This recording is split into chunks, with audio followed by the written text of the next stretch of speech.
Newton H. Rattus presents This Week in History for the week of February 7th through February 13th. February 7th, 1935, the first edition of the board game Monopoly goes on sale nationwide. Based on an earlier board game called The Landlord's Game, Charles Darrow revised and expanded upon the game's original concept and patented his version in 1933. Parker Brothers bought the rights to both Darrow's game and The Landlord Game, and began mass-producing and marketing Monopoly 2 years later. The game has remained a fixture on family room floors and game tables ever since, and it's currently published in 47 languages and sold in 114 countries. However, its themes of capitalism and property ownership have not set well with the leaders of communist nations. In fact, when Fidel Castro seized power in Cuba, he reportedly ordered all copies of the board game destroyed, opting instead to produce his own game, Castropoly, the game where the only winner was him. February 8th, 2010, MTV drops the tagline Music Television from its logo. The cable network was launched in 1981 and helped transform the music video from a novelty to an art form. However, starting in the 1990s, MTV strayed away from its music format, opting instead to air reality shows such as The Real World, Jackass, and The Osbournes. And in 2010, MTV finally revised its logo to reflect this change in direction.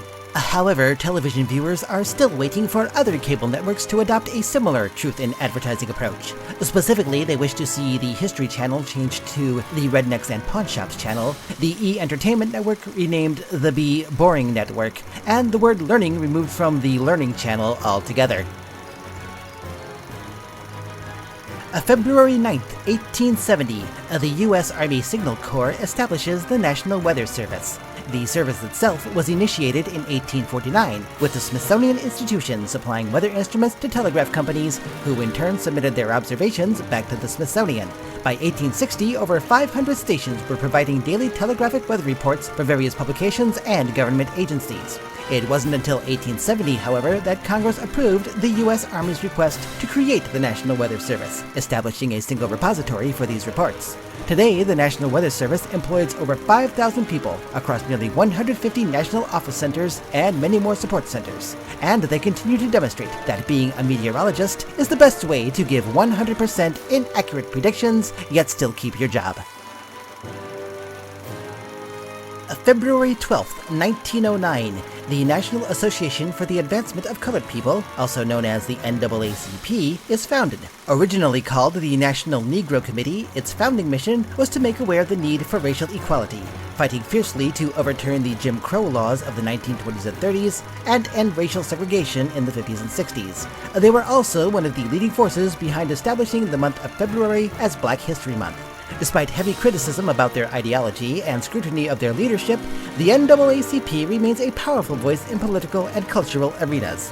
If it weren't for the NAACP's influence, we may never have known that Devil's Food Cake, My Little Pony, or Star Wars The Force Awakens were racist.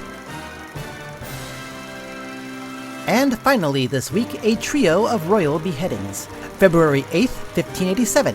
Mary, Queen of Scots, was beheaded under order of her sister, Queen Elizabeth I of England. Mary had fled to England in 1567 after escaping imprisonment in her own country, but instead of finding refuge with her younger sister, she found betrayal and spent 19 years in English prison until her execution was finally ordered. February 12th, 1554. Lady Jane Grey and her husband, Guilford Dudley, were sentenced to death. Known as the 9-Day Queen, Jane, a Protestant, was accused of illegitimately obtaining the English throne in an attempt to promote Protestantism and diminish Catholic influence in the monarchy.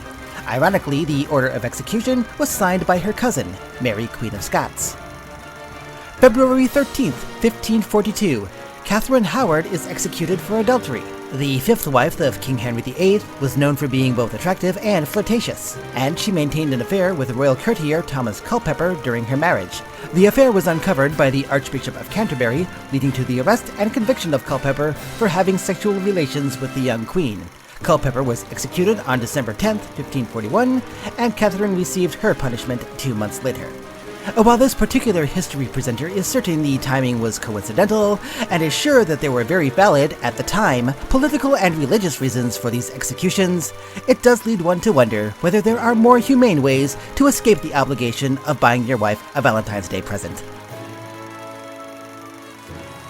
So, what discovery with astronomical implications occurred on February 18th, 1930? Tune in next week when Newton H. Rattus presents another installment of This Week in History!